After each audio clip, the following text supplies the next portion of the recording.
ഈജാസ് ക്രിയേഷൻസിലേക്ക് എല്ലാവർക്കും സ്വാഗതം. ഇന്ന് ഞാൻ 1-2 ടിപ്സുമായിട്ടാണ് വന്നിട്ടുള്ളത്. അപ്പോൾ എല്ലാവർക്കും വളരെ യൂസ്ഫുൾ ആയിട്ടുള്ള ടിപ്സാണ്. അപ്പോൾ നമുക്ക് ടിപ്സിലേക്ക് പെട്ടെന്ന് തന്നെ പോകാം. ആട്ടപ്പൊടിയൊക്കെ വാങ്ങിക്കുമല്ലോ, അല്ലെങ്കിൽ നമ്മൾ എണ്ണ വാങ്ങിക്കുന്ന കവറുകൾ കാണും. അതാണെങ്കിൽ നമുക്ക് എടുക്കാം. കാരണം നമുക്കിപ്പോൾ ഇതിലിപ്പോൾ ചപ്പാത്തി മാവ് കുഴയ്ക്കാനാണ്. അപ്പോൾ എണ്ണ കവറാണെങ്കിലും ആ എണ്ണയൊന്നും അതിൻ്റെ അകത്ത് ആ എണ്ണയുടെ അംശമൊക്കെ കാണും. അതൊന്നും വെറുതെ കളയേണ്ടി വരത്തില്ല, ആ മാവിൽ തന്നെ ആയിക്കോളും. അപ്പം നമുക്ക് പെട്ടെന്ന് ഇതിൽ എങ്ങനെയാണ് ചെയ്യണേന്ന് നോക്കാം, കയ്യിലൊന്നും അങ്ങനെ ആവാത്ത രീതിയിൽ കൂടെ.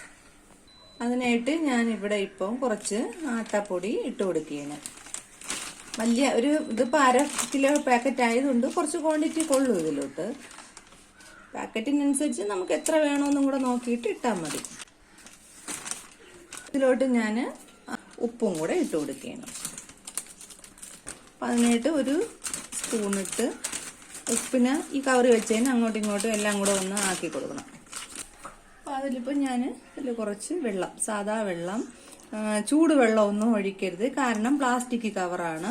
അപ്പോൾ അതുകൊണ്ട് തന്നെ അത് അത്ര ആരോഗ്യത്തിന് നല്ലതൊന്നുമല്ല. അപ്പോൾ നമുക്ക് ചൂടുവെള്ളത്തിന് പകരം പച്ചവെള്ളം തന്നെ ഒഴിച്ചു കൊടുക്കാം. ഇത് വെച്ചിട്ട് തന്നെ ഒന്നും കൂടെ എല്ലായിടമൊക്കെ ഒന്ന് നന്നായിട്ട് മിക്സ് ചെയ്ത് കൊടുക്കാം. മാവില് എല്ലായിടവും വെള്ളം എത്തി എന്നുള്ള ഒരു ഉറപ്പ് വന്ന ശേഷം നമ്മൾ കയ്യിലൊന്നും ആവാതെ നന്നായിട്ട് കുഴച്ചെടുക്കണ എങ്ങനെയാണെന്ന് കാണിച്ചു തരാം. ഇത് നന്നായിട്ട് ഒന്ന് കൂട്ടി പിടിച്ചു. അപ്പോൾ ഇതിപ്പോൾ ഇങ്ങനെ വച്ച ശേഷം ഇതിപ്പോൾ നമുക്ക് എല്ലാം നന്നായിട്ടൊന്ന് കുഴച്ചെടുക്കണം. അതിനായിട്ട് ഇവിടെ ഒരു കെട്ടിട്ട് കൊടുക്കണം, അല്ലെങ്കിൽ ഒരു കൈ കൊണ്ട് ഇങ്ങനെ പിടിച്ചാൽ മതി. അപ്പം ഇതിപ്പോൾ ഒരു ചാർജറിന്റെ ആ ഒരു ഭാഗമാണ് കേട്ടോ. അപ്പം ഇത് വെച്ചിട്ട് തന്നെ നമുക്കിപ്പോൾ നന്നായിട്ട് ഇങ്ങനെ ഒന്ന് ഇടിച്ചു കൊടുക്കാം. നമ്മൾ കൈ വെച്ചിട്ടാണ് ഇങ്ങനെ ചെയ്യുന്നത്. അപ്പോൾ കയ്യിലൊന്നും ആവാതെ തന്നെ നമുക്ക് പെട്ടെന്ന് ചെയ്യാൻ പറ്റുന്ന ഒരു ട്രിക്കാണിത്.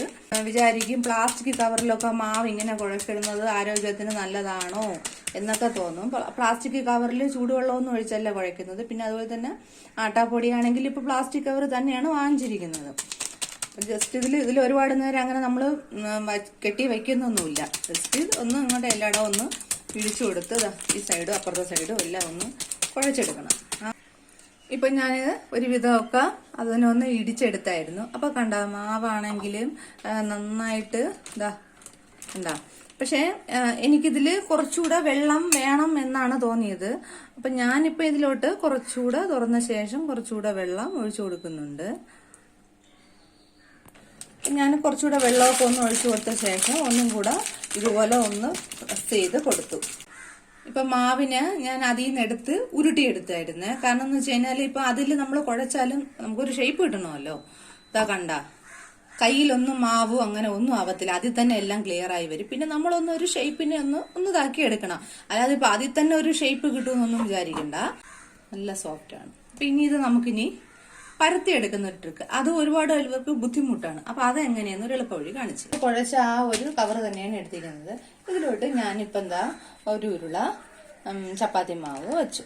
ഇതിന്റെ മീതെ ഇത് വേണമെങ്കിൽ രണ്ടായിട്ട് കീറിയിട്ട് ഇതിന്റെ മീതെ വെക്കാം കേട്ടോ കവർ. അപ്പൊ ഞാനിപ്പോ ഇതിന്റെ മീതെ വേറെ ഒരു പഞ്ചസാര വാങ്ങിച്ച ഒരു കവറാണ് വെച്ചത്. ഒരു വെയിറ്റ് ഉള്ള കുക്കർ എടുത്തിട്ടുണ്ട്. കുക്കറിൽ ഞാൻ കുറച്ച് വെള്ളം നിറച്ചിട്ടുണ്ട്, കുറച്ചുകൂടെ വെയിറ്റ് കിട്ടാൻ വേണ്ടിയിട്ട്. ഇപ്പൊ ഈ കുക്കർ വെച്ചിട്ട് ഇങ്ങനെ ഒന്നങ്ങ് പ്രസ് ചെയ്ത് കൊടുത്താൽ മതി. അപ്പൊ ഞാൻ ആ കുക്കറിന്റെ ആ ഒരു ഷേപ്പിൽ താത്തു കൊടുത്ത് ഇങ്ങനെ എടുത്തിട്ടുണ്ട് കേട്ടോ. അപ്പൊ ഈ നമ്മളിപ്പം കൈവച്ച് പരത്തുമ്പോൾ വലിയ ചപ്പാത്തി പരത്താൻ പറ്റും. അപ്പൊ കുക്കറിന്റെ ഒരു ഇതിലൊക്കെ വെച്ച് ചെയ്യുമ്പോൾ ഈ ഒരു വിസ്താരത്തിലേ കിട്ടത്തുള്ളൂ. നല്ല സോഫ്റ്റ് ആണ്, കാരണം നമ്മൾ ആ മാവ് അതിലൊരു കുഴച്ചതിന്റെ ആ ഒരു ഇതാണ്. അപ്പൊ എല്ലാരും ഇതുപോലെ ഒന്ന് ചെയ്ത് നോക്കണം. പരത്തി അങ്ങ് എടുത്താൽ മതി. അപ്പൊ എന്റെ ഈ വീഡിയോ എല്ലാവർക്കും ഇഷ്ടപ്പെട്ടിട്ടുണ്ടെങ്കിൽ ലൈക്ക് ചെയ്യണം, സബ്സ്ക്രൈബ് ചെയ്യണം, ഷെയർ ചെയ്യണം, സപ്പോർട്ട് ചെയ്യണം. Thanks for watching.